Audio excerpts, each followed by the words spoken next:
The one thing is going well is that you're asking a lot of questions. So hopefully you'll continue doing that. Hmm. And I will start with completing the part that we started yesterday, which is distribution automation and Hmm. application with DR integration. And then today once we talk about DR integration, we will switch to DR modeling and uh, you know uh, Nilay Dr. Patari, he is here, so he will talk about how to model in OpenDSS. And I already shared the link for OpenDSS download, so some of you can do it later too. He will only demonstrate, and then you can either follow or Hmm. can do it later. Okay. So let me start sharing first, and I will quickly review that what we talked yesterday, uh, the second part, and then I'll complete the automation part today. Okay. Uh,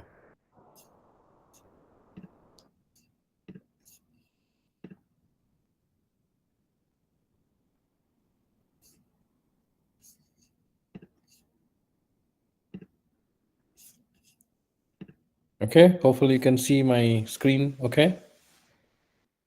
Yes, Professor, it's visible. Right. Okay, good, good.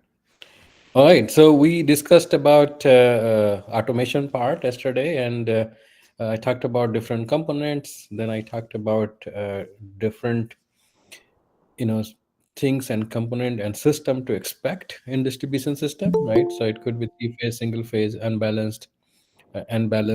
Then we talked about that it is different than transmission with I R by X ratio.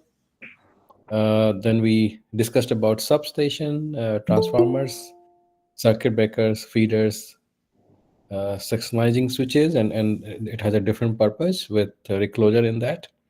Then we discussed about cap bank, voltage regulator, DERs, and then customers connected at the little bit higher voltage, and also all the way to the low voltage where the houses are connected typically. We discussed about different things that is happening in distribution system, right? And then we started talking about distribution automation, different component, why we needing, and this is where we discussed one application. Now we'll talk about additional application, right? So the basic feature that we want from distribution automation is monitoring, control, management, and optimize and protection.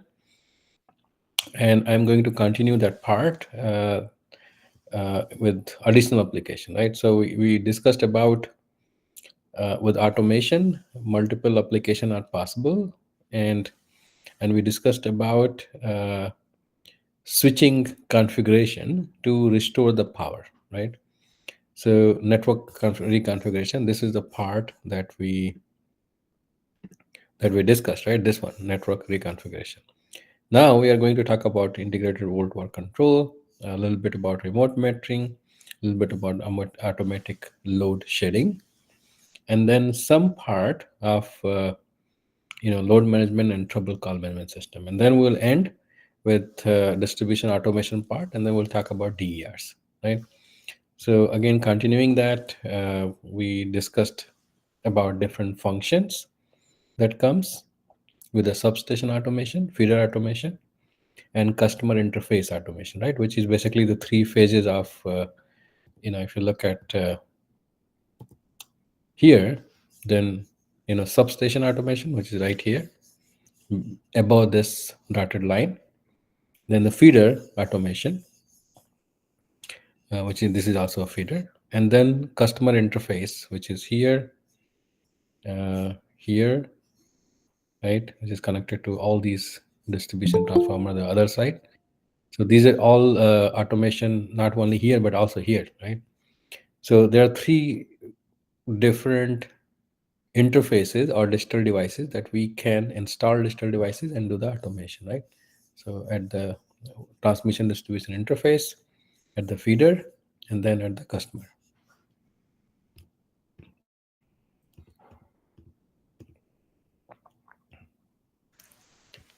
And then we discussed about all these examples that how to apply to um, reconfigure the network with different kind of faults, right?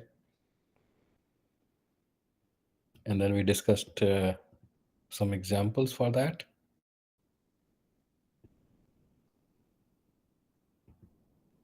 And how to avoid the overload if it happens because of reconfiguration of the network, right? And then we discussed about more practical case, that how number of switches are not really high. It is only 2 to 3 that we put, because each cost several thousands dollar. And because of that, we have to be we don't have a lot of choices to do restoration reconfiguration. But this redundancy, like there is only one feed shown here. Of course, there's another feed could be here, another feed could be here. And as we increase number of feeds and number of switches, then restoration problem become a reasonable, not a very large size discrete optimization, but becomes a reasonable discrete optimization. It is a discrete optimization with the constraint, which is a continuous variable. Then we talked about another application, which is load balancing, right? And then how you can change the switching configuration to balance the load, where this was normally open switch and this is normally closed switch. So here it was open, closed it, and that will result into a balanced system. So now today we'll start talking about integrated volt work control and some other application of which is possible or changing with more and more digital devices and distribution automation. So in given feeder, when you have a distribution transformer and then basically feeder going to feed to the different loads, which is here you can see two different feeder. This is 122 volt, 121 volt, which is basically showing that as you leave the substation, if you don't have much power injection, and when we say power, we mean both real power and reactive power. If you don't have much injection, then typically it is expected that voltage will drop along the feeder. So if this is 122, typically this will be lower than this, 121, and then again it will be either same or further down. In this one, it's 122, 121.5, and 121 volt, right? Now, in this case, what we want to do is that we want to sense these voltage, because remember the situational awareness, unless we know that what voltage level we are operating, we cannot try to control it to put at the desired value. And what is the desired value is, in US it's 120 volt, and in India it's 220, right? So if we are drifting away, then what will happen that all the appliances which is connected, the life will go bad, right? So there are two things. One is the voltage frequency, and then the power quality. All these three things impacts the life and performance of the appliances and everything which is connected here, right? So if the voltage go down, you will see dim light, right? If the frequency is a problem, you will see fluctuating light. And light is something that you can see, but if it is happening with the same thing for the other appliances at home, you will not see that, right? Because fridge is not going to tell that, hey, I am having a less voltage. So the only way you can do is by putting a sensor. And then to control it, we are going to put some controller, right? So voltage regulator controller. And then, this is a load tap changer, which can change its tap to here or somewhere else. And once you do that, then we got, at least here, we got three things. One is by changing the taps, which is a one control. Other one is voltage regulator controller. And the third one is a cap bank controller, right? Which is basically putting the reactive power. Now, voltage regulator controller either can use the cap bank to put more in, injection of power, It can also use more advanced devices like FACTS device, right? It can also send the signal back here to change the tap. So you don't need to change the tap only because the the voltage is problem here, but you can also sense from here and change send the signal to change the tap here, right? How do we coordinate all these three things so that this is not too high and this is not too low? That is a old war control problem. As long feeder you have, it becomes more challenging, especially if you're feeding to a small town and village. You got to have a very long feeder, right? And not many, if you don't have many resources to fix the voltage like cap bank controller or tap changer transformer artifacts devices, then you don't have much choices to fix the voltage either, right? From only this point you cannot fix the voltage. If you want this voltage to go up, then this will also go higher, right?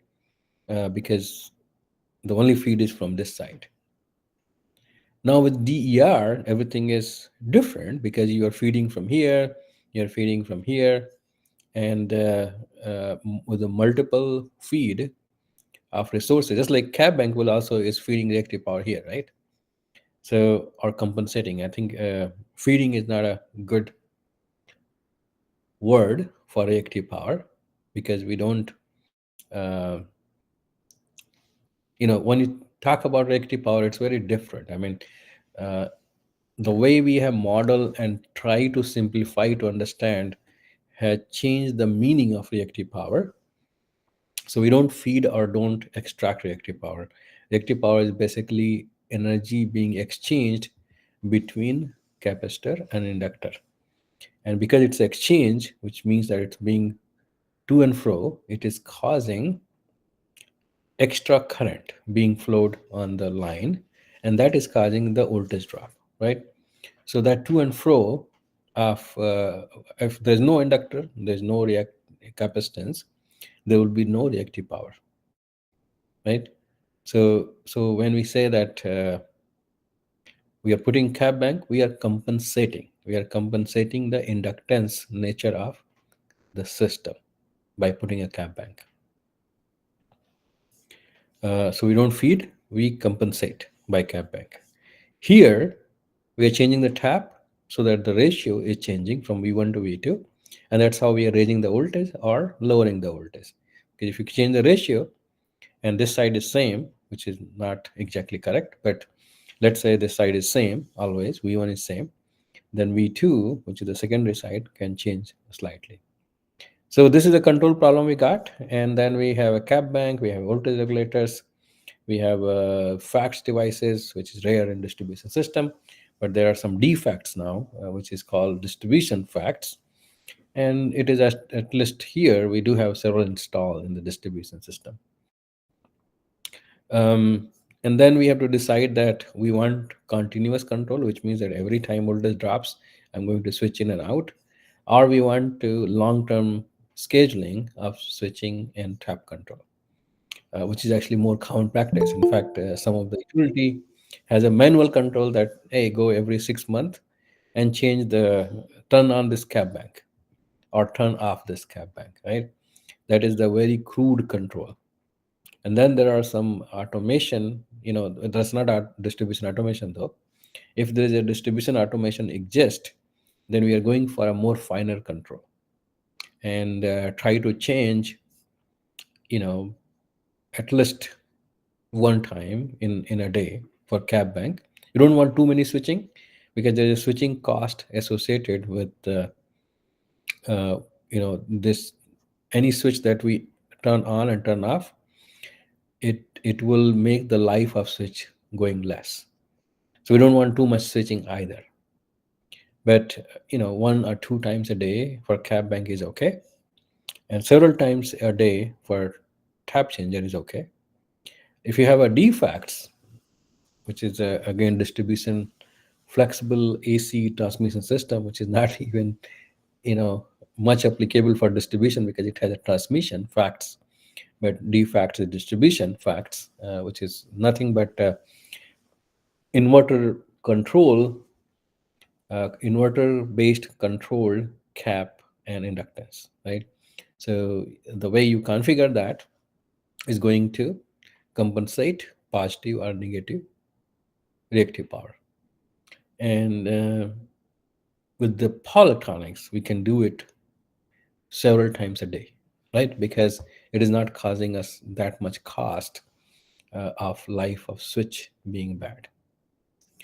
So again, the objective is to meet the reactive power requirement by compensating it, reduce losses, and that will make the voltage perfect. And then the second thing is that this is optimization problem. If you have a long feeder and multiple regulators, multiple cap controller, multiple tap changer, and multiple defects, right? As many as you have, it becomes more complex problem. If you have less, it becomes smaller problem to solve. This is a little bit more about tap changer, that how we are changing the turns ratio, and V1 is same, and we are changing the V out by changing the taps. So connect here, connect here, connect here, connect here. Typically, it could be like 20 different taps or 21 taps. So you can do 10 up, 10 down. Uh, each being, here it's showing 0.5 volt in, which is a 50% tap. Of course, you will never go there. Uh, but we typically switch between, very small, like 0.01 volt down. Depending on that, what is the step size, the regulation and control will also change, right? What will be going from, let's say 2.2 to 1.8, right? Because you don't need to change the ratio so much, because the voltage is not going to become 90 from 120 to 90. It's not going to become that low. If it becomes, then this is not a solution, but you have to take out the, drop the load. That will become a solution. So there are a lot of industry solution, and later Dr. Patari will be talking about multiple different advanced solution based on optimization, which is centralized optimization, distributed optimization, and we'll be showing tomorrow that how to solve it, right? How do we develop that optimization and interface with OpenDSS and demonstrate that, right? But in terms of industrial solution, there are several also. So, for example, Cooper Power System is one which makes this Yukon integrated worldwide control. ETAP makes, PCS Julie Data makes, Capcom makes. There are a bunch of solution that comes, which does two things. One is old war coordination, which means there is no optimization, but there is simple coordination scheme that exists. That coordination could be anything, like based on rule base. If reactive power balance become less than 60% of what is needed and what is being compensated, then turn on the cap bank. This very simple solution, right? Which will never go bad. Uh, in the sense, it's not a perfect solution, but it is a more robust solution. Optimization solution is more perfect, right? More near perfect, and it coordinates a lot of different devices together to compensate for that. And once you add DERs, now you got, the simple rule is not going to work. With DER, you can, because those are also could be or could not be inverter interfaced. If it is inverter interfaced, you can switch, and you can ask to produce the power more like a continuous way, right? Compensate the reactive power. While if it is a diesel generator, you cannot change that often, but we can still ask to do the some level of final control better than cap bank switching. So each solution comes with simple to complex.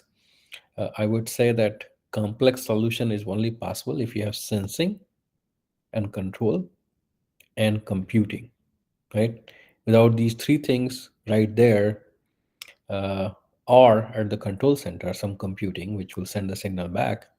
we cannot do the old work control in optimal way. Uh, if I need to estimate that how many feeder in US exist without distribution automation and control, I would say still 50%. In the rest of the world, it depends on which country we're talking about. We might have only 10% automated, 90% are still following a simple local control. Because if you have a DERs, which is only 3%, which is only 5%, like you don't need to worry too much. Once you get to 50%, 70%, 90%, you got to have distribution automation. There's no other choice. And you got to have control over those. So metering, sensing is very much important. Without sensing, we cannot control. And that means that sensing can be also extended for other purpose. So if you do the remote metering, which is kind of sensing, you can also do the customer meter reading, right? Which used to be a person will go look at the meter, note down the reading, and then come back and send the bill, right? That can be easily done with the smart metering. Multiple tariff is possible because if you can get a continuous feed, you can change the tariff that which is like there are different model. Like one model is tiered model, which basically tells that if someone has crossed more than, let's say, 1,000 kilowatt hour, then the rate will increase. So it's basically a tiered rate graph, or sometime even it will decrease, right? Which is hardly that not happen, because more demand means more cost, right? Less demand means less cost. That's economics principle. But if you actually generate power in bulk, it costs you less, right? So bigger hydro plant will cost us less compared to a small diesel generator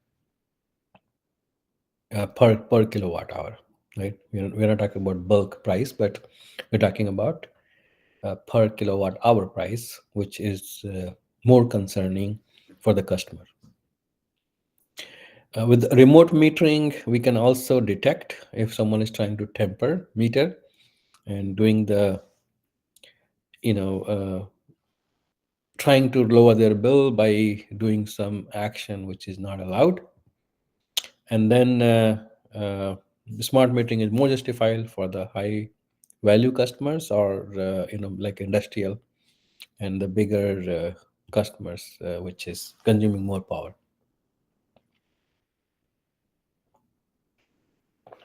So for metering, smart meter is one of the meters that was installed mainly at the building level, which is house and some industrial and some commercial. And I would say that now, at least in US, almost all the house has smart meter, right? There's still some scope, like going into the apartment, and each apartment will get a smart metering value, which has not 100% done, but most of the houses already have. So what smart meter does, it's mainly for the billing purpose. So basically it will send the power consumption and demand response. And the demand response is only thing that is possible with distribution automation and smart meter, which was not the case before. So smart meter can interface with multiple appliances at home, multiple industrial process at industry, and try to send a signal to either lower the power demand or sometime increase the power demand, right? It can give us the kilowatt, peak kilowatt, power factor, etc. Frequency of measurement, we can tune it the way we want it.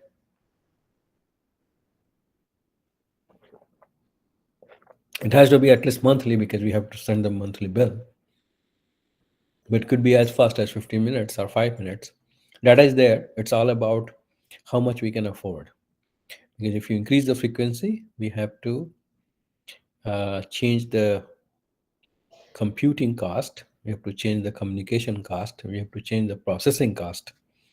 Processing is the most important, because if we are asking smart meter to send us more faster data, the processing will be more costly, and we have to have a use case, which means that we have to justify that why we are asking to send it faster if you don't have application.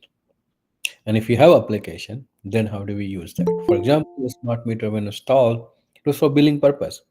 Now, if you say that smart meter, use it for control, for voltage control, well, you need to change the resolution for the smart meter.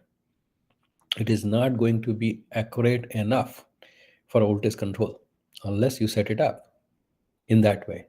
It might have abilities depending on smart meter, but it's designed for billing. So billing, if you have a 5% error, it's okay at a given time, right? 1%, 5%. But for voltage, it's not okay. Even 1% is a problem, because that's the thing that we are trying to fix. 1% voltage drop, right? So 120 becomes something like 118.9. That's a 1% drop. And we need to fix that to go back to 120. So this is all about cost. What is the frequency that we want to upload, communicate, and then the other things that we want to use that for control will require a high resolution, highly accurate smart meter, which does exist, but we need to increase the cost of archival. So there's another cost when I was talking about processing.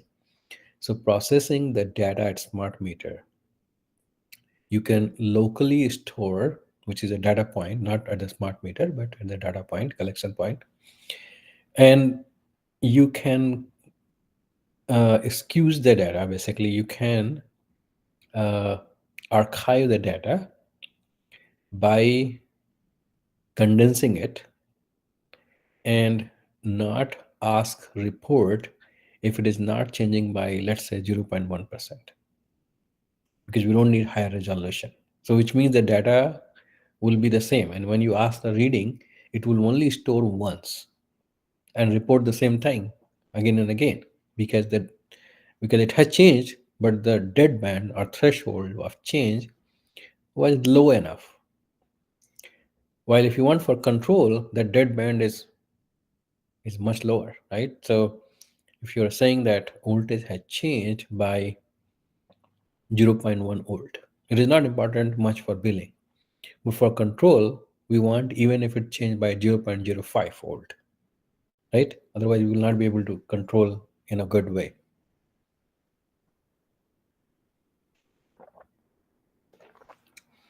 So all these things add cost of processing. Other thing that enables is a home monitoring. So we can, I can download a app in my smartphone, and I can interface because it is tied with the same internet or some internet with the smart meter, so that customer can look at the data and understand their billing better. It will help in demand response and demand side management also. The next thing that is possible with, again, distribution automation, and now we are talking about more customer based automation, is automatic load shedding. So if the frequency is very, very low, right? I mean, we don't want load shedding because it is basically taking out customer who is paying the bill, right? So we don't want load shedding, because it will be problem for utility, it will be problem from the customer, because customer don't want to be disconnected either, because we need power at home or industry or commercial. But if the frequency is very, very low, then there is no choice for the grid to isolate some load. And we can install some kind of automatic control to activate that, which is automated. And it is only possible if you have some kind of switching at the customer base.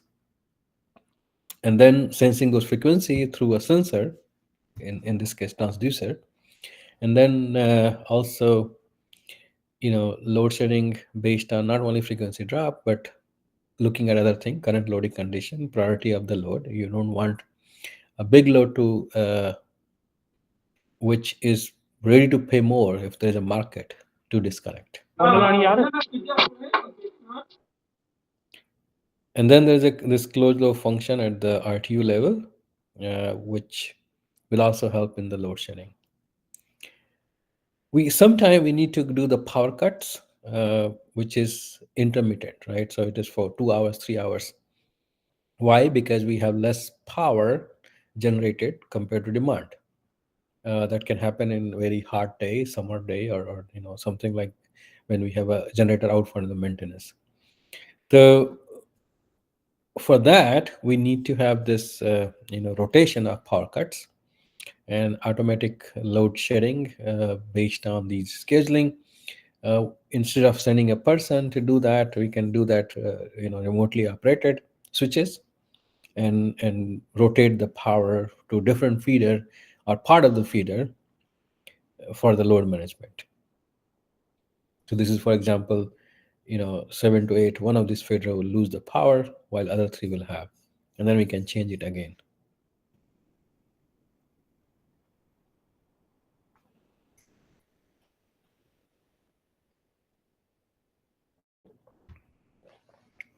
So emergency based load shedding is again when we are looking at big imbalance between generation and demand, and there is no other solution which is going to help us to find the gap between generation and load. And then load shedding has to be done, which is of course possible with the distribution automation, because we only need remotely operated switches, and sometime even a smart meter, right? Smart meter can also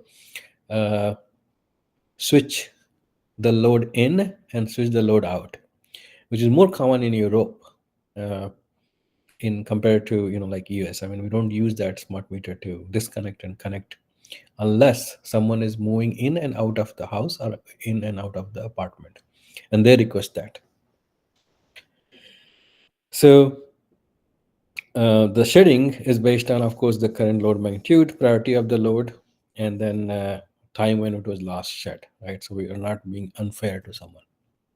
Agricultural load control is another one. This is more important because of the motorized load, right? So typically agriculture load will have some more motors, number of motors, and that can bring a dynamic problem. So other than voltage drop, it can also result into like something like a fault induced delayed voltage recovery.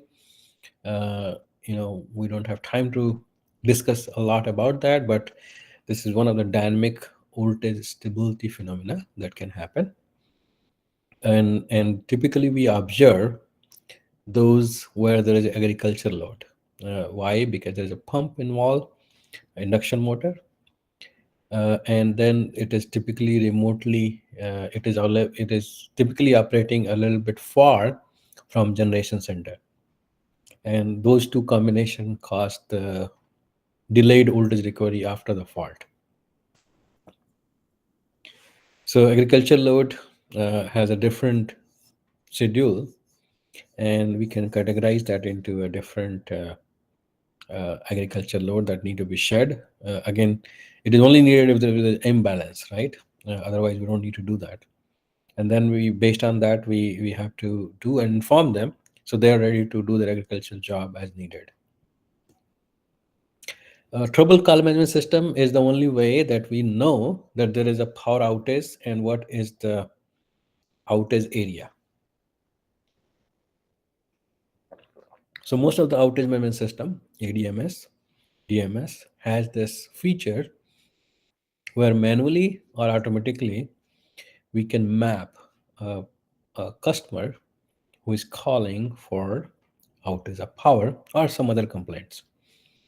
And once we map it, and we know that more than one or two people are complaining about power outage, then the first part of outage management start with knowing that there is an outage boundary, right?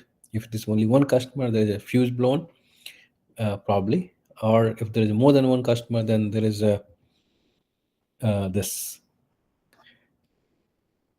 most probably that power outage has happened, and now we need to know the boundary. So if only two customers called, but there are 20 out of the power, it is hard to figure out that where is the power out. With smart metering, we can ping those and get an additional signal. So either someone calls, or we know that there is a possibility that power is out in this area, and because we cannot ping every smart meter, we have to, because it's a resource wastage, so we have to ping subset of smart meter, and that ping back with the power being consumed or not will be additional kind of call, right?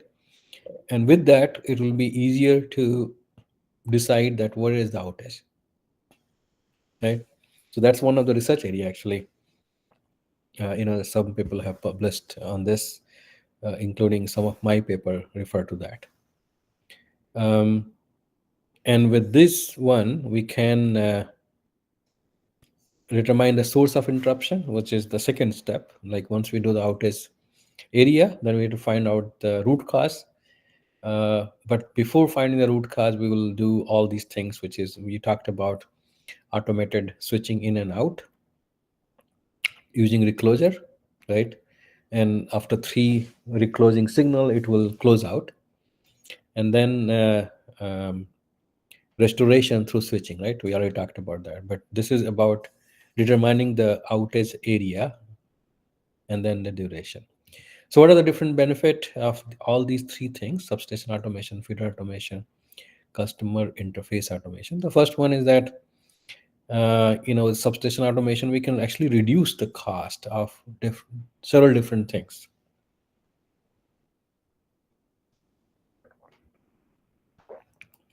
So first thing is that substation facilities can be defer maintaining, because we can control the voltage, we can control the uh, frequency, voltage, and other things in a better way, and also do the better outage management. So we don't need to build another substation to feed into the same region. Other thing is the operation maintenance cost of breaker switching, because we can decide in a better way that when to do the maintenance and optimize. Same thing for load tap changing transformer. We can do the routine operation and non-routine operation. The other one is relay testing, relay setting. Everything can be scheduled in a better way, because we have better control and better situational awareness of the system. Other operational maintenance costs will be reducing because of data collection, automated way, data analysis, figuring out things that when it may go wrong, and repair and testing. With the feeder automation, we'll also reduce the cost of capital, because of you don't need to build additional feeder. We can use the existing feeder to do that. We'll reduce the cost of operation maintenance for fault location and isolation, which is the first step of outage management. Service restoration, routine switching operation, reclosure, data collection, all these things is possible. Also, we'll probably make increased revenue, because we can restore the power in a faster way. We can restore the voltage, and there are some load which depend on the voltage, which will consume more power, right? So let me quickly go to this. Uh, Also, for customer interface automation, we will do the regular meeting reading, uh, reprogramming of meters, and the service connection and disconnection all can be done remotely, right? Also, customer claims can be processed in a better way. If they say that, I got a bill, but I was not there, but now we have a record of that, and not only based on one person reporting, but every day being reported. Increased revenue with reduction of system peak load, because we can better manage the demand response and better manage the voltage. And there are some voltage dependent load, so the better control over the load. A temper detection, so reduce the electricity theft, and also reduce payment for the customer claims, right? Because if there is a false claim, especially. So now it was all about distribution automation. Very quick overview of microgrid. What is microgrid? So microgrid has three characteristics. It is a subset or a subgroup in a distribution feeder node, which becomes independent of distribution system operation. It will have an interface with the distribution system or directly from substation, and it will have to have a boundary, right? Now, this boundary that exists can change, but not dynamically, right? Which means that we have to know in advance that what is the boundaries here, our boundaries here, our boundaries here, right? Um, it could be a group of microgrid within the microgrid. So like in this case, this is a single customer microgrid, which is connected with the interface. It has a boundary and it has a microgrid controller. So we need four things. There has to be a boundary. There has to be some generation component. There has to be a microgrid controller, right?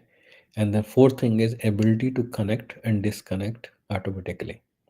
So all these four things need to be there to call a place or subgroup of distribution feeder node as a microgrid. And the definition of this boundary has been changing slightly because, like I know that there is one microgrid in Tennessee, in Chattanooga, which made the microgrid boundary changed. But every time you change it, you need to change the control, you need to change the protection. You need to tell the microgrid controller that boundary is now this.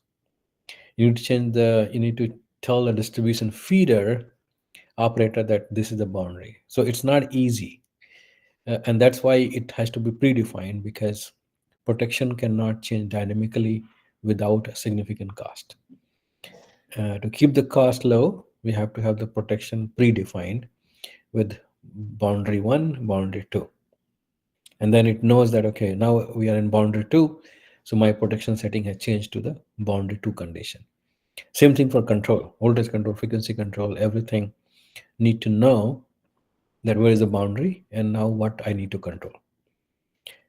So with these, you know, configuration definition, you can have a microgrid, like in this case, and sometimes we call nanogrid if it's at building level.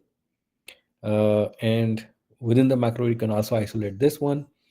And remember, that's the fourth characteristic, that it can connect and disconnect. When it decide to connect and disconnect, if you lose the power from here, which is the feed, or here, then you decide to isolate and operate on your own because you have enough generation in the system. Instead of waiting for the power to being fed from another feed, in this case, of course, it does not have any other feed, but if there is another feeder here, right here, and maybe backfeeding here or backfeeding here, you also have the choice to connect at 2 points, right? Typically, macrogrid has only 1 point because that's the advantage, that without adding another feed, we can still keep that load inside the microgrid being supplied by its own generation. We do need to have a microgrid controller because that's the one which takes over the control, just like a distribution operation control center will do. Generation could be any different kind, wind, solar, fuel cell, microturbine, batteries, electric vehicle, any of those could be the resource in that. So this was one of the projects that was involved long back, almost 10 years before. This was the biggest project funded in US, funded as a smart grid demonstration grant and investment grant. And what it did, and at that time I was in Washington State University, what it did was that it implemented the whole uh, data flow and electrons flow from appliances all the way till the generation. So this is called Transactive Energy, and this was one of the first project to implement at the large scale. We also implemented that in Washington State University as one of the small contributor to this. And if you look at that, this is a very good example of distribution automation. Because if you don't have the sensing and control, you cannot get the signal beyond this, right? So distribution substation, it might control, have some sensing and control, but this will not exist. None of these will exist if you don't have distribution automation.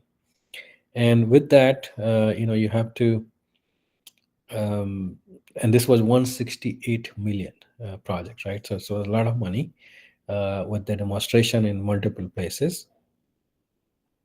But what it was doing is that it was advancing. I mean, of course, it advanced the state of the art for distribution automation and application, but it was using all the end at the edge appliances and demand response, including HVAC system, to respond to a signal which is coming from generation. So if generation is going to go low or wind is going to be shut down because of, you know, um, like let's say, well, in Chicago, we call it Windy City, right? But in Washington, Eastern Washington also, we used to have, because of two mountain on the both the side, we used to have, several days when it will be very windy. When it becomes very windy, more than threshold, we have to stop using the wind power. Why? Because if you don't let it freely run, it will be damaged with high wind speed. So we have to stop at certain threshold. If the power is going down, we have to do something about the load. So if that signal goes to transmission, transmission says that, okay, I'm ready to transfer the power, but you need to reduce the load. And it will tell that this distribution substation, and everything is happening few hours in advance. And then these will respond back that, okay, we can reduce the power, but I will need this much money. And then negotiation happens as a part of transactive control. And when the real time comes, the power consumption is a little bit dropped. And sometimes you'll be surprised that just by lowering a temperature by 1 degree in 10,000 houses, which is very much possible, you will avoid any power deficit caused by all the wind going out in the whole state, right? So this is just an example. And then, distributed energy resource is the one which is connected right here, right? So at the end, or even here, again, we already talked about that, what are the different DRs are. To do this kind of project implementation, we needed to model it, and we needed to simulate it, and then calibrate it with the real system model. And that's what we did as part of this project before it was implemented, right? Fully. So prototype implementation and all those kind of things.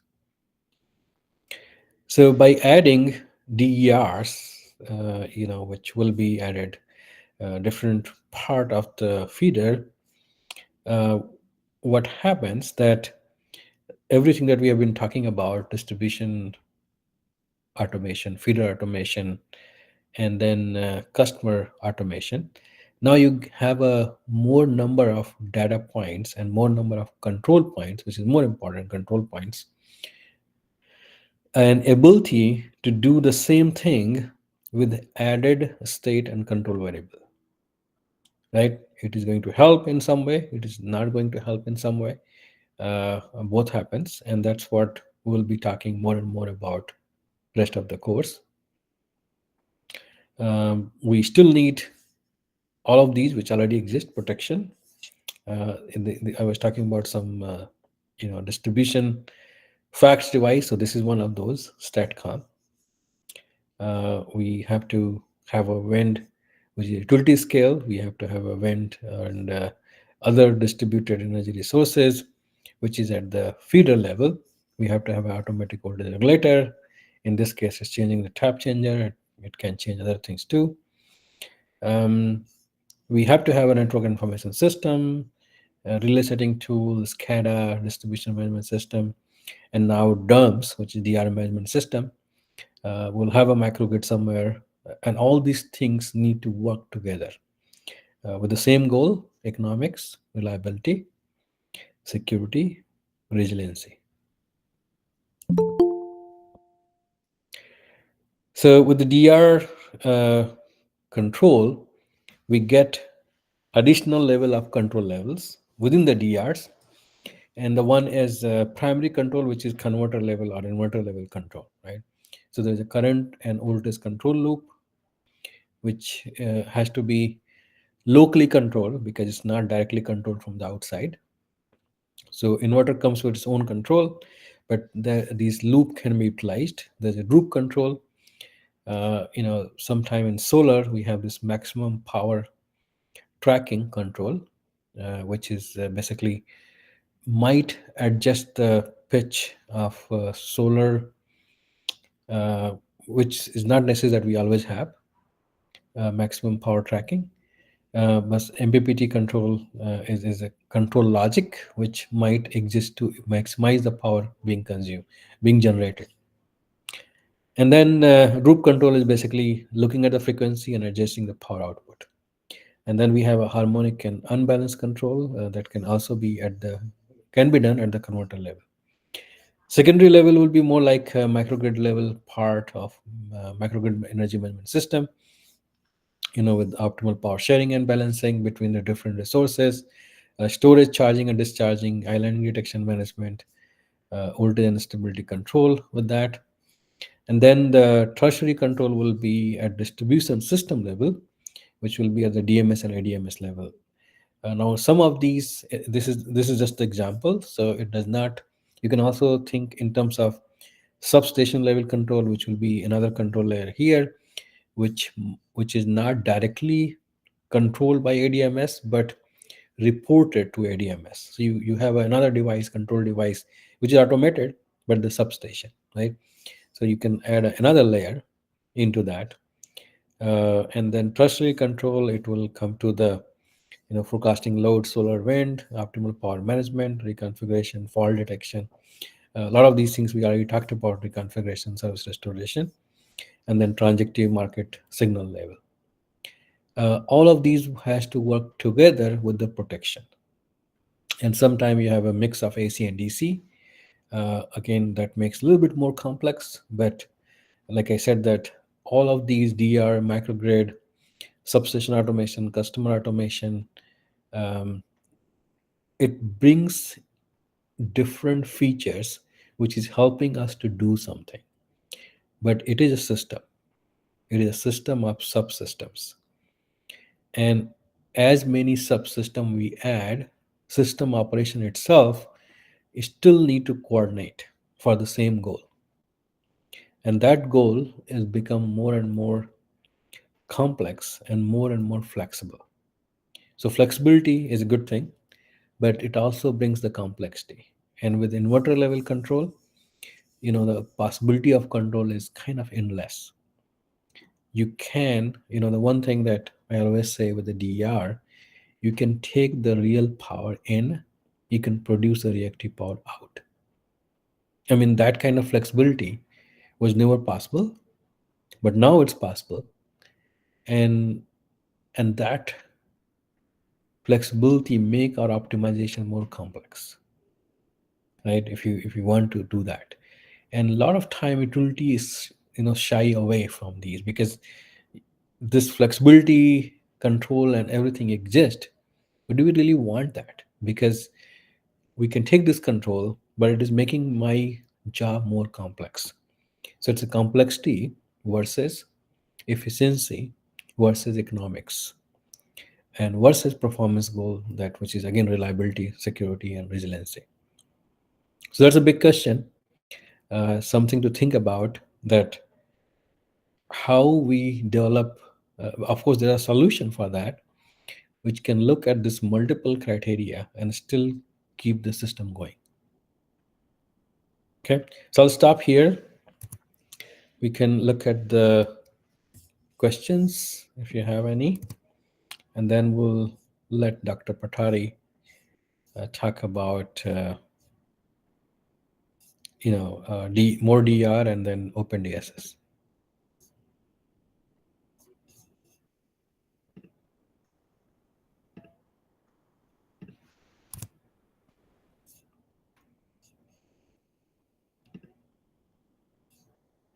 Okay, so I see some questions. Let me start with first one.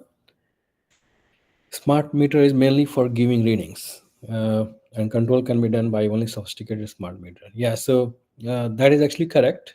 Smart meter comes in different generation of product. The main purpose was billing and basically charging the customer and managing them. Some of the smart meter with advanced features was also able to connect and disconnect load.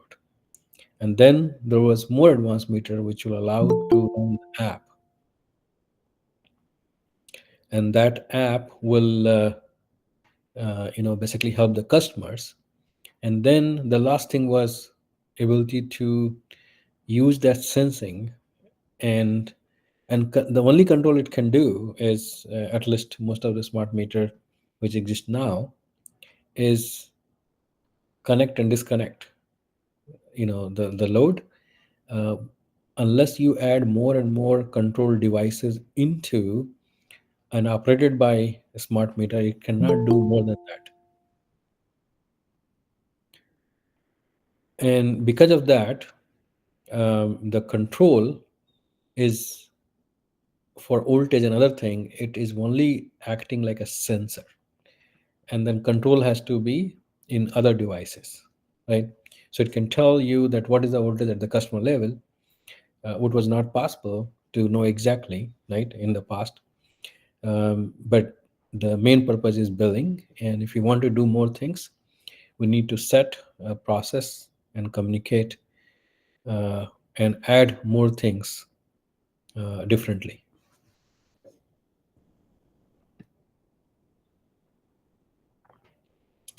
Okay, the next one is, how can a smart meter help in demand side management? Yeah, so there are two ways. One is customer driven demand response, and then I was talking about that Transactive Energy project, which was using the smart meter to communicate with HVAC control.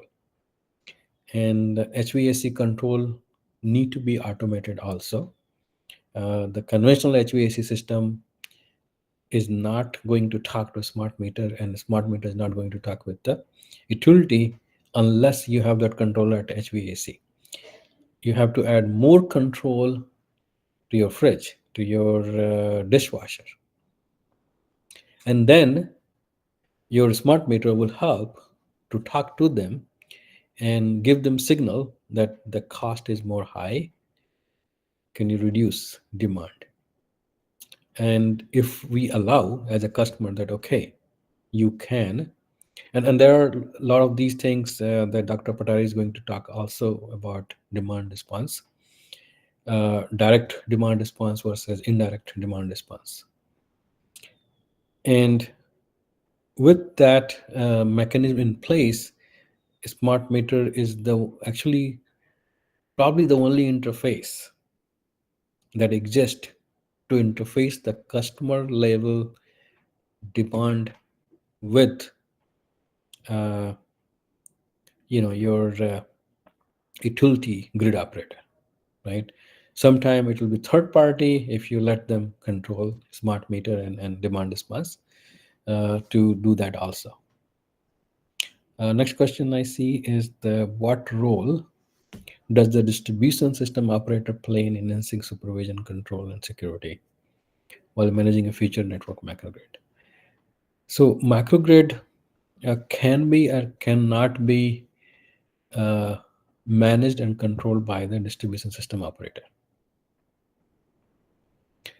In distribution system, of course, everything for supervision, control, and security is has to be done by a distribution system operator. There is no other entity who owns distribution system feeder.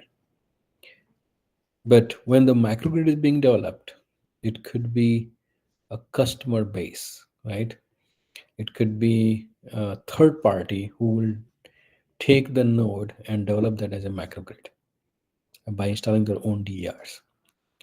And if that happens, typically it happens like in a factory, in a big commercial place, they will have their own microgrid. Why? Because if it's a manufacturing and data center and um yeah, I think these are the main two things. Like a factory which need to run, because if it shut down, it cannot produce the power, cannot produce the product, and that's why they will go with a lot of these sophisticated kind of control and sources, right? So they will have a backup generation. Well, other thing is like university campus, hospitals, they might have also backup power, and if they have it, and then they go and ask someone, like airport also is another possibility, to build a microgrid around them, and then microgrid is typically built by a third party, and then they take control of that, uh, or the customer himself, they will hire someone to manage that microgrid. So if microgrid is developed and owned by distribution system operator, they will play a bigger role by exchanging the information between distribution system operation and microgrid operation, to coordinate better way. If it's a third party, then they leave the control inside to the microgrid controller, and they only can send a signal to the microgrid controller itself. If it is a feature networked microgrid, which is multiple microgrid, a lot has to be done, in the sense that does not exist much right now. Very few example. Uh, Depending on the network constraint, these two microgrid can exchange information, and this is all based on that these are all connected. There are also possibility of isolated network microgrid, which means that it is developed in a place where there is no distribution feeder. Sometime it can happen, like if you are drilling the aisle at the coastal region and there is no distribution feeder nearby, you have to build a network microgrid there. Or you're in Alaska or in Iceland or in Siberia, there's no other way to get the power in but building microgrid or network microgrid, which is isolated, and that is slightly different than the one which is connected. The next question is, smart metering infrastructure with the will the consumer be rewarded if the cuts off the load during peak hours? Yes, so that is important question for a lot of social scientists and cognitive scientists, how human thinks. And because even if you get compensation for getting your load cut by 10% or 5% or even 20%, what is enough reward? Because the saving is not going to be too high, and once it get distributed over 100 customer who responded, everyone is going to get few cents, right, or few pesos. And if that happens, it's not enough incentive. A lot of people are trying to help and participate in demand response activities, not only because of you know dollar or rupees saving, but also because they want to contribute towards environment or wants to contribute towards energy saving. And how do we know that how much saving is enough? For industrial and commercial place, the saving is big enough that they do see value to do the demand response, right? But for a houses, once the saving gets divided, it is very less amount. So it's one of the good research question to solve, that what incentive will make them participate. But they do get compensated most of the time. Can you say that microgrid is a subset of a smart grid? Yes, it is a smart grid is basically the umbrella term, and microgrid is part of that. Is a DC microgrid more efficient than AC microgrid due to absence of negative power and harmonics? I would say yes, because losses are less than DC microgrid, but there are other challenges in DC microgrid, including protection, including safety. If anything is exposed to in terms of any accident that happens, and DC is more dangerous than AC because of safety reason.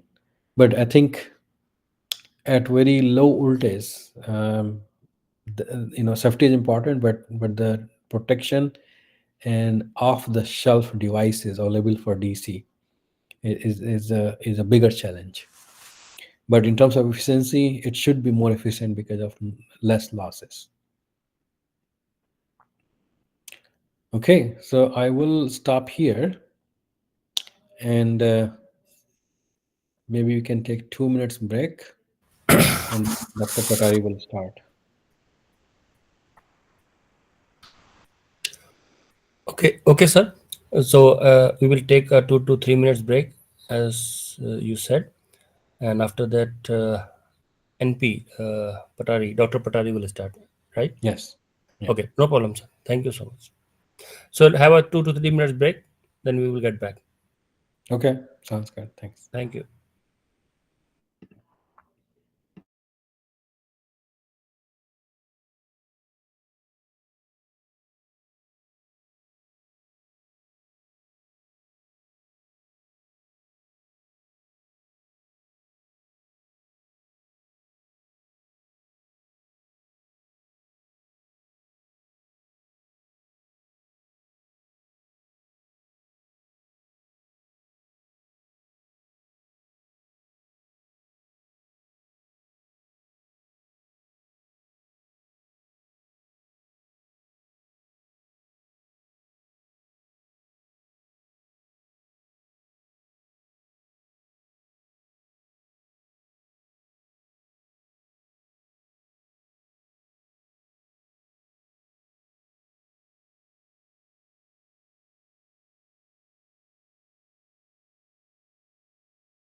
Okay, I think we should start back.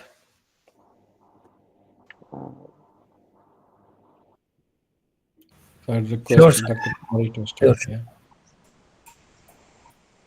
Um, Hello, Dr. Srivastava. Can you see me, or I'm not visible at all?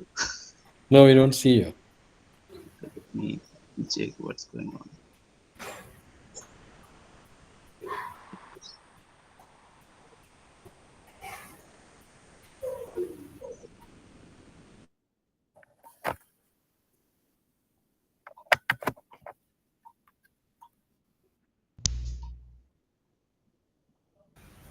Dr. Patari, if you don't mind, you can go out and then come back. It may be the chances we can see you. Yeah. Okay, let me try that.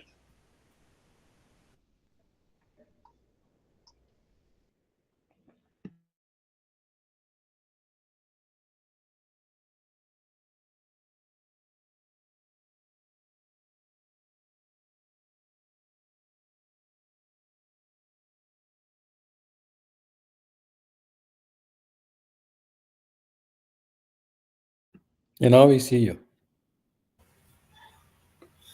Thank you. Now, yeah, we can see you now. Okay, thanks.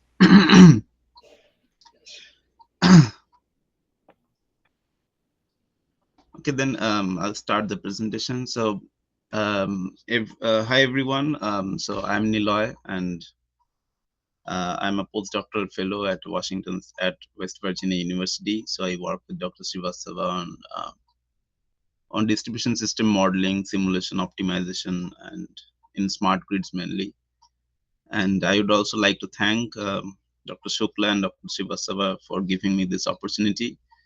And interestingly, I did this Gian course like once when I was a student at IIT Kharagpur. So it's a good memory to have.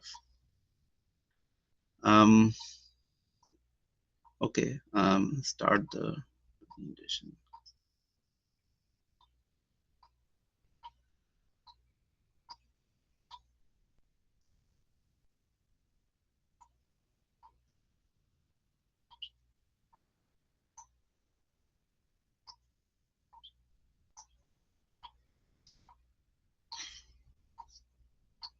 Yeah, can you see my screen now? yes, yes, please. Okay. So this is in continuation with what Dr. Srivastava was talking about, distribution system and DERs. And then in this presentation, hopefully by today, we'll probably start working on OpenDSS a bit more, having a brief introduction and bit of hands-on in OpenDSS.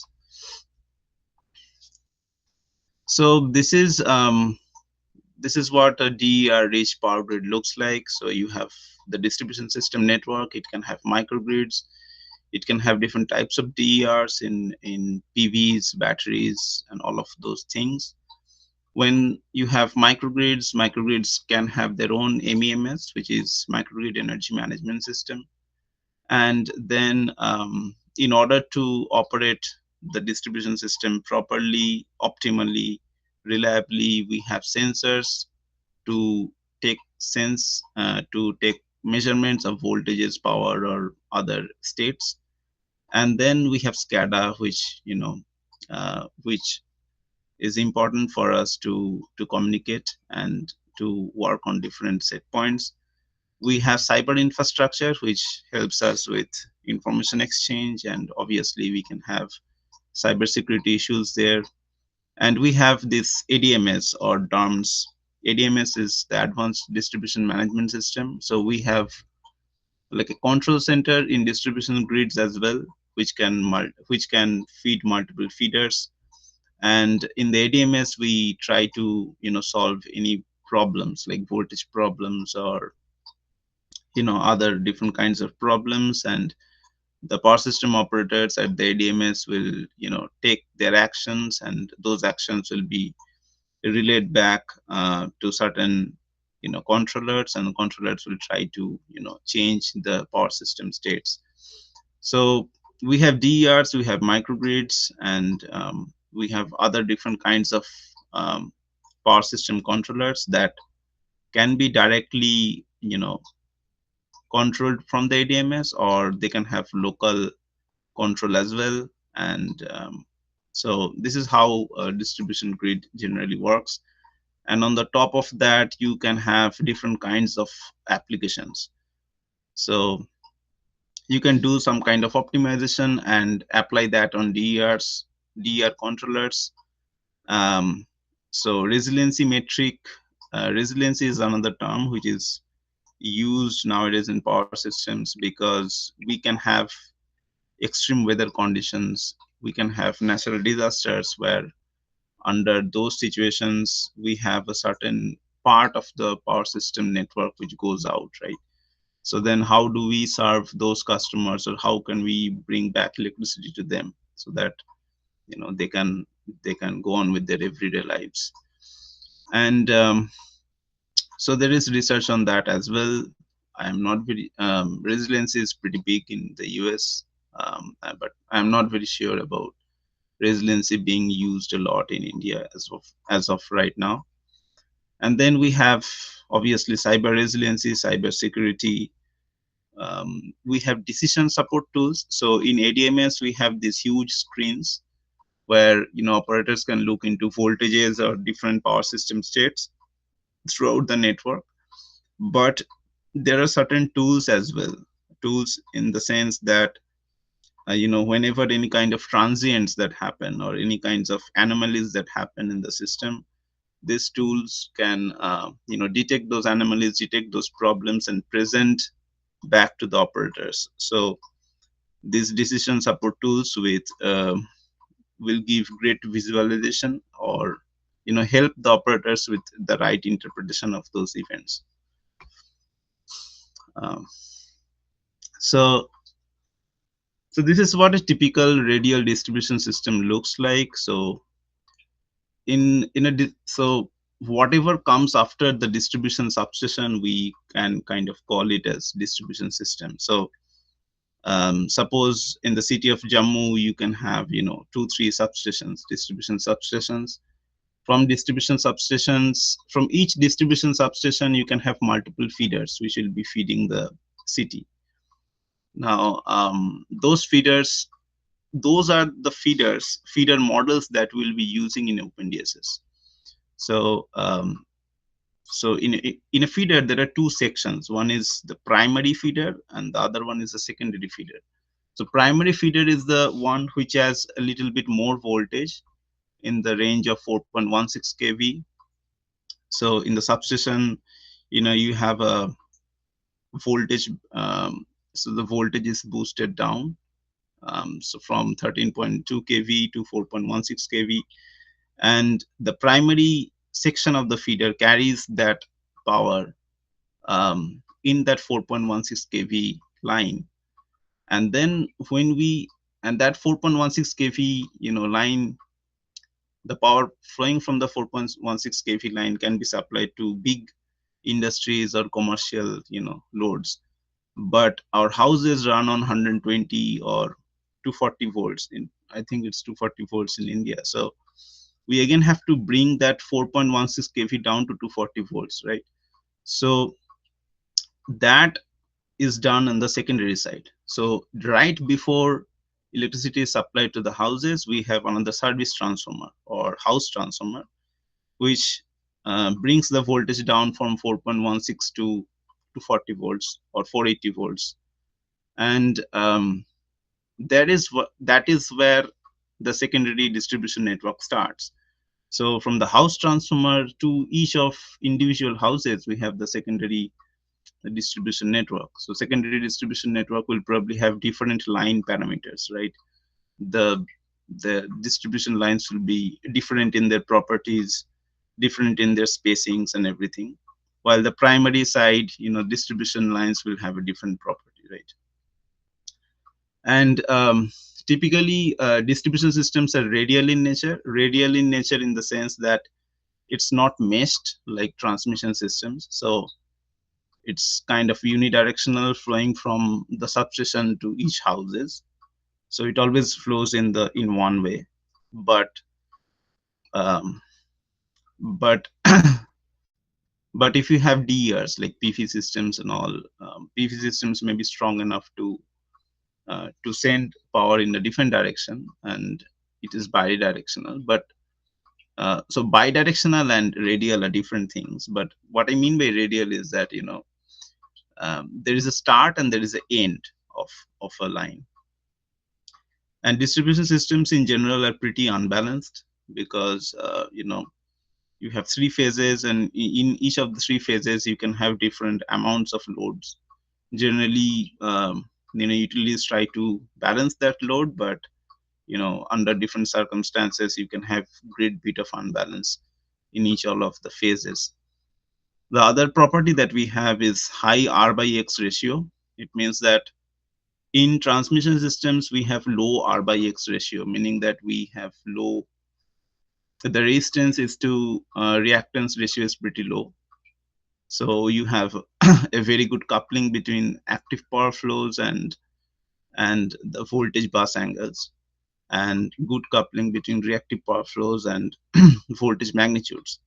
And this is not applicable for distribution systems, because once you have an appreciable R by X ratio, then the impedance matrix looks different, and then the couplings become weak. So active power flows are dependent both on bus voltage angles as well as voltage magnitudes.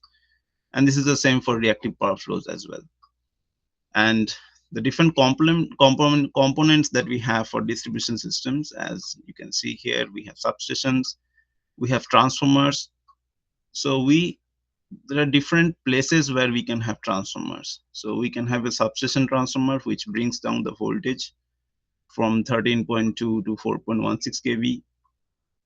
So this is the substation end transformer. Then I was also talking about service transformer or house transformer, right? So just before the secondary network, you have another transformer. And we also use different kinds of circuit breakers, obviously feeders, feeders for supplying loads to certain sections of the city, switches, capacitor banks. So capacitor banks are placed at different portions of the distribution grid to do different kinds of actions. So the main function of capacitor banks is to do power factor correction. So you may have a big capacitor bank just at the substation to do power factor correction. So you try to operate the feeder at unity power factor. And then you can have capacitor banks like the smaller ones at the end of the distribution grid, because the voltages are pretty low at the end of distribution grids because it's at the periphery. So in order to improve that voltage, you can have capacitor banks. You can have voltage regulators. Voltage regulators are are used to boost up voltages and are placed in different parts of the primary side distribution grid. And then you have DERs. So DERs can be battery systems, it can be solar, which can be connected at residential houses, or it can be connected, like once it becomes big, then it can be connected at the substation end or on the primary side of the distribution grid. And then you have customers. So customers, so generally in utilities, you have different kinds of customers. You can have an industry grade customer, commercial customer. And even in residential customers, utilities try to differentiate that as well. So there will be type A residential customer, type B residential customer, type C residential customer. Depending on each type, their typical load profile will be different on different days, on different seasons, and everything. Yeah, so these are these are some modeling options. So whenever you want to model a distribution feeder, these are the exact few things that you have to look into. Network type, whether it is rural, urban, semi-urban or not, And depending on it being rural, urban, and semi-urban, the load density will probably change, because in rural areas you have huge sections of the line where nobody is connected, right? So the load density is kind of scattered out. The loads are scattered out. So you have low load density, as well as there are like clusters of load happening in different parts of the rural feeder. In urban feeders, it will be, you have huge load density probably in the downtown area. So the load density and clusters of those loads are different for rural and urban. Semi-urban is a mix of that. For network size, you can have small, you can have large, you can have medium. So this IEEE 13 bus system, IEEE 123, IEEE 8500, these are very classical IEEE test cases. But obviously utilities have their own models of each of the feeders that they feed power to. So you can find this data of this IEEE feeders online. So if you go to PES resources, you can find that. And I will also give a hands-on overview on IEEE 13 bus system in OpenDSS. So it will be easier for you to understand how things are done in OpenDSS. Network topology, radial and mesh. I think even more than 99% of distribution grids are radial in nature, but I think there are some mesh cases in New York City where you have the distribution grid in mesh formation.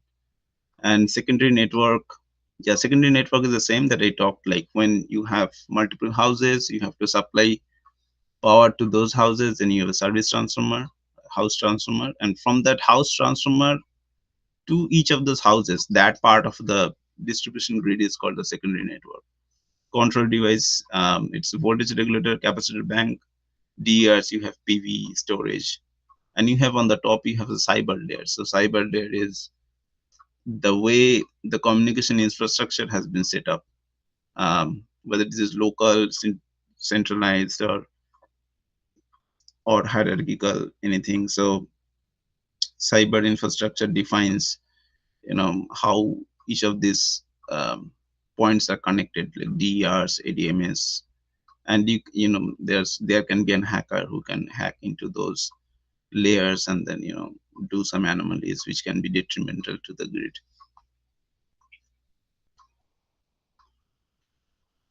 So these are DER types. You have rooftop solar. So solar can be rooftop in the meaning meaning in the sense that pretty small, 5 kilowatts, 6 kilowatts, 10 kilowatts at the max. And you can have utility scale solar power plants which are like 2 megawatts, 10 megawatts or something. And similarly, gas generators, diesel generators, energy storage can also be like residential, like small battery sources, battery systems. You can have big battery sources as well, like systems as well, which are utility scale. So it can be in megawatts as well. And demand response is a way that we try to modulate the load of a feeder, load or generation of a feed of certain DER, so that we get the utility gets benefit out of it. And sometimes customers can also, if they have full control on their own DERs, they can also change their set points and the DER injections in such a way that they get benefited out of it. So you have different classes of DERs. So DER modeling, like loads, there can be controlled generation, uncontrolled generation. Uncontrolled generations are the one like PV, suppose. Not exactly uncontrolled, it's pretty controlled, but in the sense that just before the converters, you have it depends totally on the irradiation levels.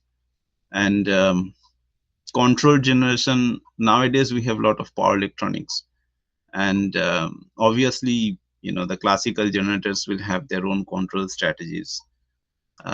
So that is there, but Now, whenever you have power electronics interface generation or load, then you can pretty much control.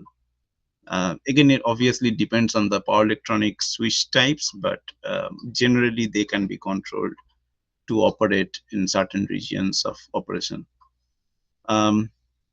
We can have grid forming and grid following inverters or converters as well. Grid following in the sense that, most of the inverters are grid following. So basically they follow the grid frequency and grid voltage and try to operate based on that. Grid forming inverters are a bit different. So, under resiliency conditions or when certain section of the network is like cut off, right? So then certain converters can turn from grid following to grid forming, in the sense that they define the frequency of the of the of the network, and they also define the voltage of that network. And we have physical DRs, obviously, rooftop solar panels, and aggregated DRs or virtual DRs. Now, what I mean by aggregated DRs is, suppose you have a bunch of like 10 solar panels in each of the houses. Like suppose there are 10 houses from a service transformer, but you don't know the solar panel capacity, or you don't know how much of solar power is being generated in each of the 10 houses, right?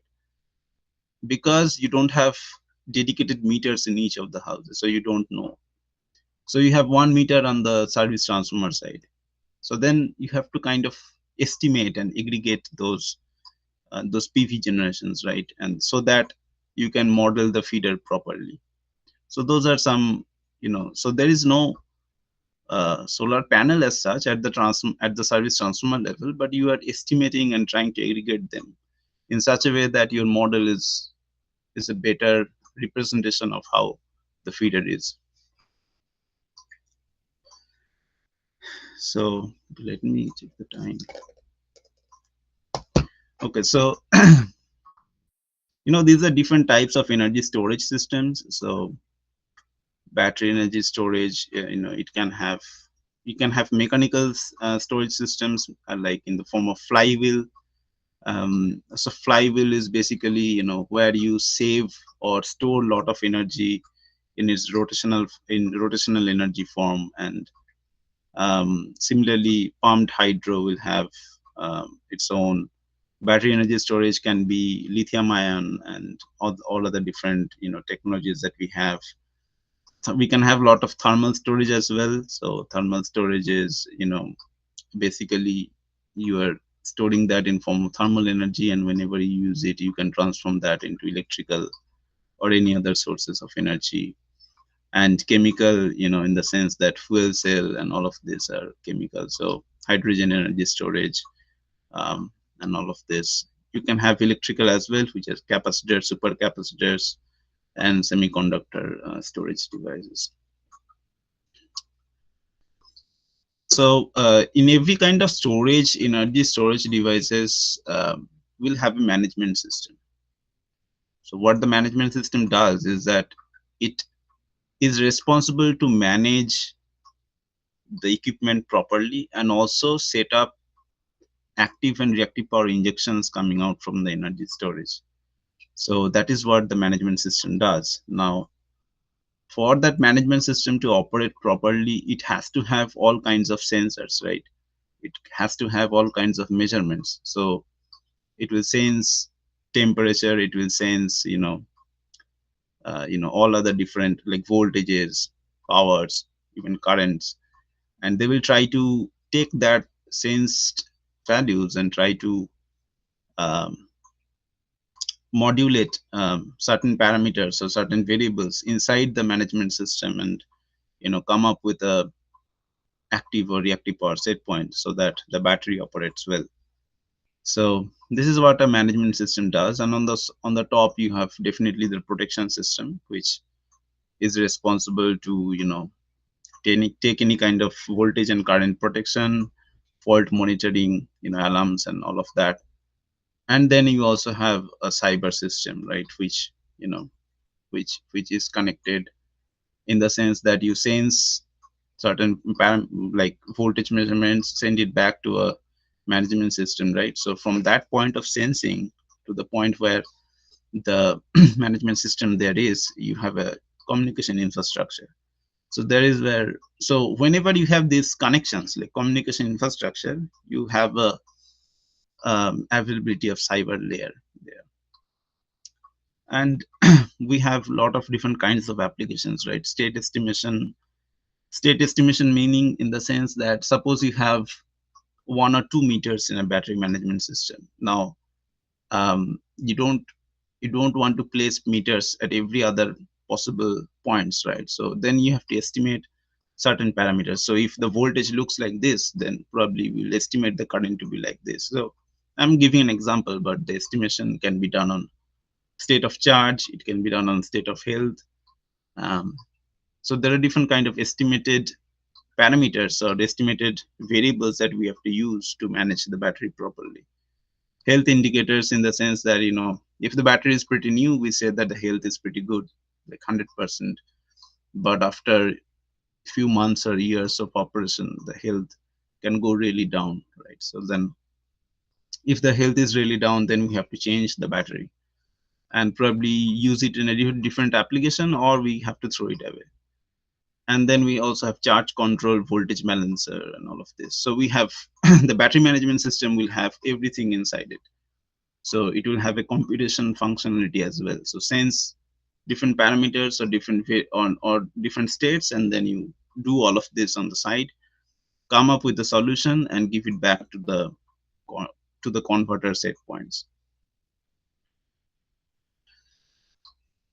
Yeah, so this is a plot of different types of DERs and how they are in the discharge time versus capacity plots. So generally, when you have a huge capacity of DERs, then the discharge time is pretty high. But obviously, the more advanced we get, superconductors are operate in a different level. High power capacitors operate in a different level. So the more advanced we get, we'll probably have DERs coming down really low, so high capacity and low discharge time, which is pretty fast. And the faster the DER is, that is better for us because we can control it pretty fast. But there can be a downside as well, because you're switching in and switching out all the time, right? So it may have wear and tear, not in a mechanical sense, but it can have a lot of switching losses as well. So that comes into power electronics and all of that. So yeah, so EVs will have different there are different types of EVs. So you have level 1, level 2, level 3. Level 3 are the ones which is connected to a higher voltage, so you have higher capacity, the amps will be higher, and there are different charging curves for EVs as well. So if the charging station is AC or DC, the charging curves will be different. So there are different kinds of EVs, different kinds of charging curves, different kinds of, so depending on these different types of EVs, you probably have a different charge and discharge curve, different times of operation. So then it becomes very difficult for the feeder or for the utility side about to estimate, like, which EVs are drawing what kind of power or for how much duration at a certain section of the feeder, so that the voltage or other power system states are not hampered much. Generally utilities don't have much idea about which customer has bought which EV, what kind of EV, or where it is connected. So this is a real challenge. Now once we have a lot of EV cars or Teslas, all of that running throughout the city, then it is a havoc for the power system utility or the power system operator, because they have to now track this customer goes from house to from home to office, right, in this route. So we have to track, okay, this EV is at this probably SOC level, and at the probably Some days he charges in the office, and some days he charges in his home. So then, the voltage fluctuations are pretty high, right? In the office, it will be connected to a huge, to a higher capacity, connection, right? 480 volts or even more. So, the voltage dip won't be that much high. But once he connects to his house, then it's a problem, right? So the voltages will dip really down, and then the appliances won't work. So this is a huge problem for utility and power system, operators about to track EVs and know who is using when and what to do with that. Yeah, so for demand response programs, you have certain incentive based and certain time based programs. So incentive based in the sense that um, suppose there are some DRs, certain generations, like distributed generations in the form. Suppose you're a customer, suppose you're a residential customer, and then you have a PV or battery in your house, and you also draw a load definitely throughout the day. Now, suppose you have that opportunity to bid to the wholesale market. So then, to bid to the wholesale market to sell your own energy, either to the wholesale market or to your neighbor. So if you are selling your energy to your neighbor, or buying some energy from your neighbor, then it becomes a peer-to-peer energy market, right? So depending on different kinds of availability of markets, you'll obviously sell and buy at your own benefit, right? So it becomes incentive based programs. Now whenever you have this kind of things, like you can buy and sell to the wholesale market or to peer, then obviously your load pattern, your generation patterns are going to change throughout the day. And then on the other side, suppose you're a customer, you don't have any battery or PV as well, nothing. So then the utilities sometimes, generally we have peak loads at say suppose 10 a.m. in the morning or 6 p.m. in the evening, like when people come back to homes. So then you have peak load in the feeder, right? So then the utility, in order to bring that peak load down, they may change electricity prices. So suppose you have a smart meter in your home, and then you see that the price is really high right now at 6 p.m. So the customers will be probably thinking about, let's bring the load down, let's not use certain appliances in the house, right? So this is a time of use based. So the utility may say that at this certain time of the day the price will look like this, at certain time of the day the price will look like this. So this is a time based program, right? So where you don't have the availability to buy or sell anything on your own, but you can buy, you have this ability, the utility defines a time for you, and it can have peak time rebate or real-time pricing and all of these things. What's the time? Okay, we have like 10 minutes. So IBR is inverter based resources, right? So IBR modelings are generally done in different ways. Now, different ways in the sense that what kind of time domain you want to model in. If you want to work on if you want to model IBR on a very detailed formulation or in more details, then you have to go to a very low simulation time step, or you have to model that in how it looks like in the power electronics. So you have to model the power electronic converter models as well, right? So then there are certain softwares which do great job in modeling those converters in power electronics level and all. But suppose you want to look into how those IBRs look like on a larger time scale, like in steady state formulation and hourly or monthly or all of that, not monthly, but hourly and every 15 minutes or something.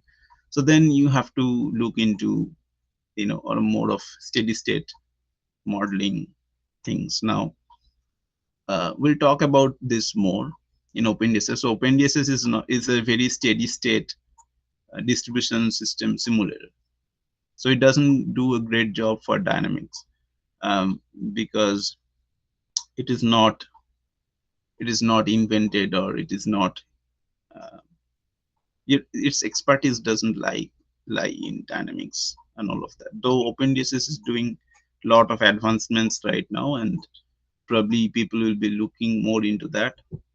But OpenDSS is very limited to steady state simulations. So phasor and EMT models are a very different kind. So in distribution system modeling and simulations, we'll probably never look into phasor and EMT modeling, because OpenDSS is not expert in that, and we'll probably leave this part out because this is not related to this presentation. But you can look into phasor and EMT. Suppose PSCAD EMTDC is a software which does EMT type of simulations, where you can have the really faster dynamics, where in microseconds. So you can reduce the simulation time step to in microseconds and tell it to run it, right? So basically, you can see each and every voltage transients, current transients, switching transients, and everything. But once you have a very low simulation time step, the amount of data accumulated will be pretty high, right? So you cannot have one simulation time step and run PSCAD or EMT software for a day, right? So that is a problem. But we'll not look into this at all, because OpenDSS and distribution grid modeling doesn't involve this as for now. Yeah, so PLL and unbalanced fault conditions, all of these are EMT modelings, which pretty much done in PSCAD EMTDC. So if you work on specifically DER controls, or like PV or battery controls, then this is very important. But if you have like a steady state distribution grid simulation, then you don't need these things. And this is one standard, which is IEEE 1547. So this standard addresses DER performance capabilities, right? So this is a very important standard for DER interconnections and their operation, in the sense that this, if you look into the standard, it will say that okay, these DER have these different categories of action, and under these categories of action, it will try to operate as in a PV mode, PQ mode, QV mode, and all of that. So you can have different quadrant of operation based on this IEEE 1547. IEEE 1547 also defines, if you see this plot, it looks into every domain. So suppose if you have a transient, if you have a fault in the system, then how the P and V and Q will look like, and what each of the DERs are supposed to operate, so that it can bring the voltage between a particular time. So when you see on the x-axis it is time, and you have voltage on the plot. So basically, you have to, after a fault, you have to bring the voltage on a certain level after suppose 1 second of the fault, or 0.1 second of the fault. So you can look into IEEE 1547 for more details, but this is a basic voltage ride-through curve. The voltage ride-through curves are generally used for wind farms and solar farms and all of that. So, so for distribution system modeling and DERs, we have different kinds of softwares, but then you have to know which kind of software is suitable for your research or your modeling. So MATLAB Simulink is a very, what can I say? It's like it can do all kinds of simulations possible. You can do a bit of power electronics, you can do steady state, you can do like models in Simulink and run it at different time scales. In MATLAB, you can run your own optimization program or any kind of program that you want, and but it's not very suited for distribution system modeling. Suppose um, if you want to write an optimization algorithm, or you want to come up with a approach or something, then you can write that code out in MATLAB, but it's not for distribution system modeling. So for distribution system modeling, we have come up with few. So you see OpenDSS, GridLabD, MilSoft, SIME, Synergy. So Synergy is another software which is used for distribution system modeling, because if you go to utilities, so basically utilities in US use OpenDSS, MilSoft, SIME, and Synergy. So SIME is a very industry grade distribution system simulation software. So when I talk about distribution system modeling, what it means is, suppose in the city of Jammu, you have like 2 substations, and each of the 2 substation, one substation, you know, and in one substation you have like 3 feeders, in another substation you have 2 feeders. Now you have the whole model of, suppose you have all these models of these 5 feeders, right? In OpenDSS or in GridLabD or MilSoft, then that's what we call as distribution system model. Now, generally utilities don't go in a very detailed way. They don't go down to the secondary network, but as time goes on, utilities are more, concerned about secondary level voltages and all of that.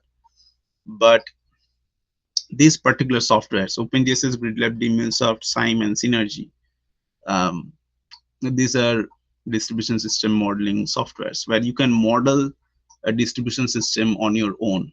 Suppose if you take all kinds of R and X parameters, regulator values, and everything, if you get a whole information of a feeder in Jammu, then you can write this code down in SIME or Synergy or OpenDSS, and you can run the power flow and check whether the power flow values match with the real time or real life power measurements or voltage measurements. And then when it match, then you can say that match obviously on a certain tolerance, then you can say that, okay, my model is pretty much done. Now once you have this model offline, you can do all kinds of research, right? You can look into which part of Jammu has a high cluster of like high load density, or which part of Jammu is like, not Jammu, but which part of the feeder has really low voltage, or which part of the feeder has really low power factor, right? So you can take different actions based on this visualization.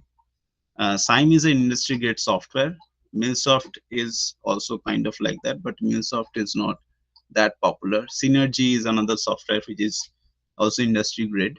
OpenDSS and GridLabD are, you can say, like, is a popular software for research purposes, but utilities do have models in OpenDSS and GridLabD. I'm not talking about ETAP, RTDS, Opelarity, and Typhoon, because those are not softwares which are expert in distribution system modeling, but you can look into their applications because their domain of simulation or action is pretty much different. Opelarity is a real time, RTDS is the same. ETAP is sometimes used for distribution system models as well, particularly for DERMS and very distribution management systems and all of that. But ETAP is not very popular in utilities as a distribution system modeling software. Yeah, Typhoon is also in a different domain. So I think it's already we couldn't get any time, but so I think, what should I do? Should I start a bit on OpenDSS or should I stop here? Yeah, I think it'll be good if you can just show the opening in next 5 minutes and introduction. Okay. So they, Okay. they will have a better idea before you start on tomorrow. Okay. So so OpenDSS is a very, it's the biggest advantage of OpenDSS is that it's open source, and it's developed by EPRI. It can do steady state. Dynamic analysis is not its expertise, but now they are coming up with that also. Okay, so let me show. So basically, I have put down like how to download and install OpenDSS. So let me share. So if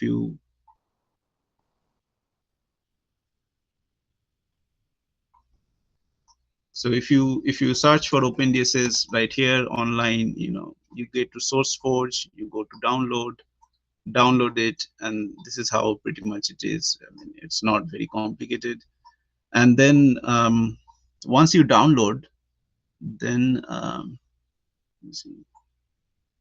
So I've also put a repository for learning. So we can share this presentation sometime later. So for learning, so basically you have in OpenDSS you already have a manual inside. I'll show you where the manual looks like is. You can, there are some PowerPoint slides as well, some YouTube links, EPRI links, and all of that. Okay, so so this is another thing which is in SourceForge. So when you search like OpenDSS discussion, right, online, so you go into SourceForge. So in SourceForge, so suppose you are working on OpenDSS, right, and you have no idea about how to operate on. Obviously, you have a manual and everything, but you have certain questions that you can put into this website. So it's in SourceForge. You look into discussion, right, and then when you search, suppose you can search a discussion here. Okay, and then in the discussion you can say like regulator IEEE 123 bus, and then search for it. Then you see a lot of discussions that coming up. Obviously this is a pretty broad question, but you can search the history down, and you can even put a question there. So basically you have to create an account in SourceForge and put a question there as well. And so I will just give an example about how to open OpenDSS. So once you have downloaded OpenDSS,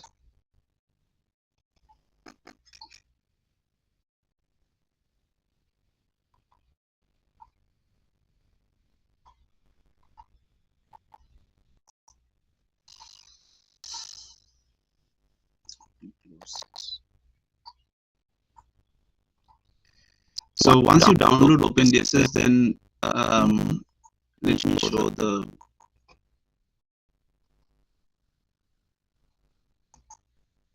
So you see there is this OpenDSS,